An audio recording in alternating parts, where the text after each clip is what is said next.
Tonight on Closer Look, a Paralympian from the Newmarket area recently had the unthinkable happen when thousands of dollars of hockey memorabilia was stolen from his charity's Newmarket warehouse.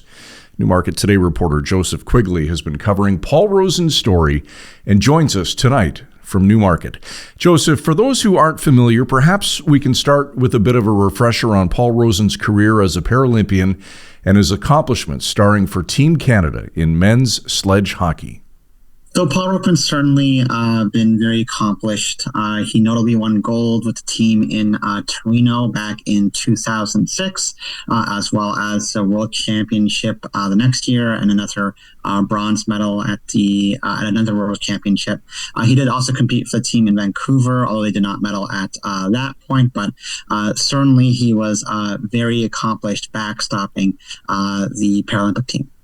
All right. Now, Rosen recently had about $30,000 worth of memorabilia taken from the warehouse. Can you tell us, Joseph, what some of the items were that are missing?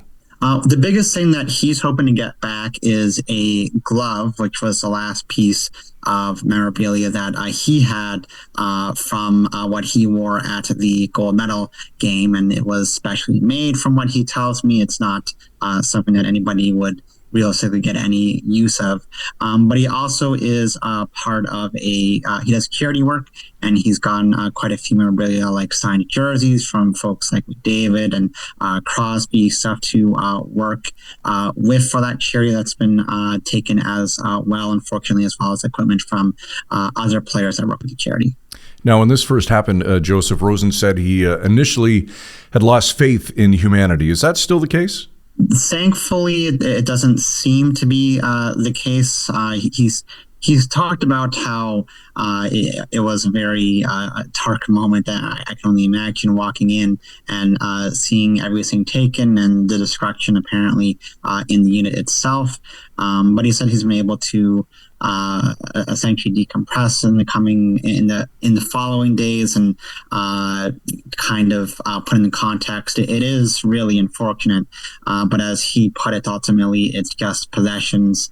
It's not a life that he still has, and he's been able to bounce back somewhat, although certainly still hoping to recover some of the items that were taken. Now, Paul Rosen's been very open about some of his struggles with mental health, addiction, and even suicide in a recent book. How has Rosen's perspective on resilience and mental health shaped his reaction to this setback, Joseph? And has he drawn on lessons from his motivational speaking to help cope? Absolutely. He talked about exactly how he works with people who have been in difficult places like he has, or talked with them, and that perspective of trying to keep things in context, understanding that these are possessions, not a life. He said came directly from the work he's done with others, and it seems that he was very cognizant not to try to slip too long into a dark place coming out of this terrible situation. All right, to the investigation now. Has Rosen shared any updates on the progress of the police investigation, or whether any leads have surfaced about the stolen memorabilia? Not as of yet, and police indicated that they don't have any descriptions on the suspect at this point. Unfortunately, the theft occurred some time ago, or rather there was a gap in time between when it happened and when it was discovered. There doesn't seem to be any indication yet as far as any leads, at least that have been publicly announced. And Rosen didn't seem too optimistic that the culprit might be found, unless perhaps the culprit has a change of heart and comes forward. It doesn't look too optimistic. And Joseph, what about the response from the community or fellow athletes since this theft was made public? Any offers of support or even replacements for the stolen items? I have seen quite a bit of community support, of course, coming out of this story on social media. People who want to support Rosen to help him out.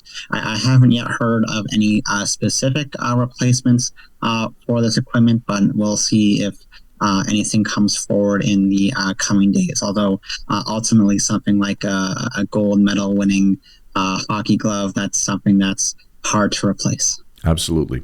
There's reporter Joseph Quigley from Newmarket today on the theft of hockey memorabilia once owned by Paralympian Paul Rosen. That's all for Closer Look. This Tuesday, we'll be back tomorrow night at 7 with another episode. For all of us at Village Media, thanks for watching.